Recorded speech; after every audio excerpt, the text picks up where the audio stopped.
Hi there, and welcome to the Mat 211 review of Matrices. My name is Julia, and I work for the tutoring centers at ASU. So suppose we have this matrix here, 2x plus y, y minus z, 12z minus w, and w, and it's equal to this other matrix, 10, 2, negative 5, and 5. And we want to solve for x, y, z, and w. So for two matrices to be equal, it means that for any given row and column, so specific element in a specific row and column, so for instance this guy, in one matrix, it has to be equal to that same row and column or entry, so in this case 10, in the other matrix. And that's going to be true for all four elements in this guy. They're going to be equal to their corresponding elements in this guy. So what we can do to solve for this is we can actually create a little system of equations. So let's look at our first element, first row, first column here. That gives us 2x plus y, and we know that that equals 10 from this guy. For our first row and our second column, we have y minus z equals 2, this guy. Then for our second row and first column, we have 12z minus w equals negative 5. And for our second row and second column, we have w equals 5.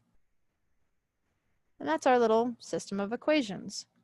Now there's a couple different ways to solve this. We could go ahead and switch this to an augmented matrix, which would be like a 4x4, well, 4x5 augmented matrix. So you'd have like x, y, z, w coefficients, and then, you know, whatever's on this side of the equal, the solutions, I guess you could say, right?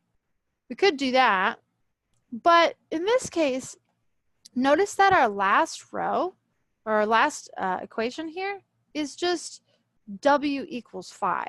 So we already have one of the values solved for. So in this case, we're going to use some little substitution tricks to go ahead and solve for this without having to use augmented matrices and Gauss-Jordan row reduction.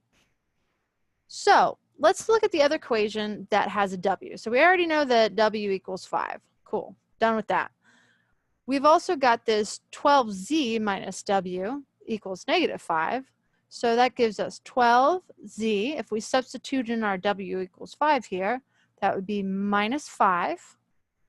And that means that it equals negative 5. If we add a 5 to both sides, that's going to give us 12z equals, well, negative 5 plus 5 is 0. And then if we divide 12 off of both sides, that gives us z equals 0. So now we know what z is.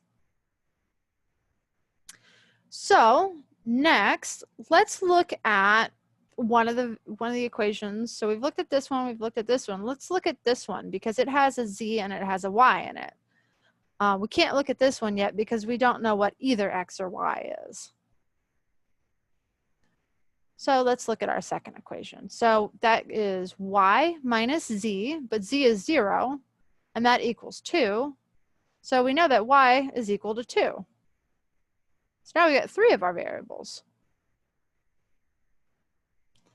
So lastly, we can use our first equation. We have 2x, well, y equals 2.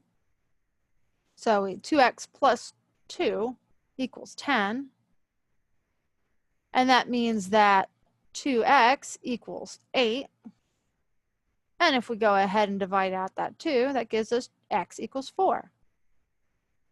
So our solution here is, if we want to write it in terms of a coordinate, would be x, y, z, w equals 4, 2, 0, and 5. And that is our solution.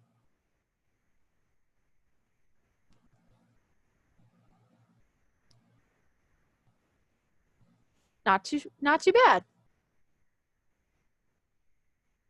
Great. So before I go, I just want to remind you all that if you're looking for any additional tutoring or academic support services at ASU, you can go to the Tutoring Center's website, tutoring.asu.edu. And then if you go to the tutor search tool, which you can find either on this main page or by going to this full link here, you'll be able to find specific tutoring services for your course. So thank you so much and have a great rest of your day.